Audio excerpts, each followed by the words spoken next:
On a beaucoup de touristes quand même, qui viennent presque du monde entier, pour le cadre, pour l'histoire et pour la porteuse d'eau.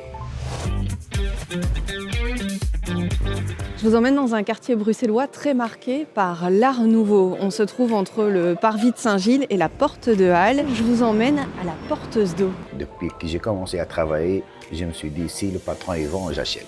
Et ben voilà, j'ai repris avec mon ami Napoléon. Je viens de Grèce. C'était, disons, l'un de mes premiers repères ici. Je suis tombé sur le charme du bâtiment et on s'est dit de maintenir voilà, une tradition belge, même si on ne l'est pas.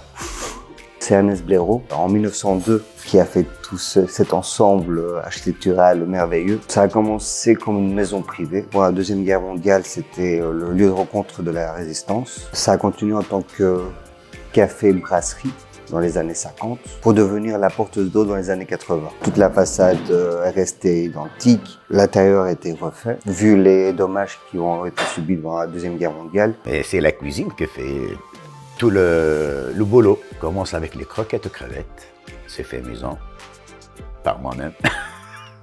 Et la spécialité belge, carbonade, le vol au vent, le waterzooi, les boulettes.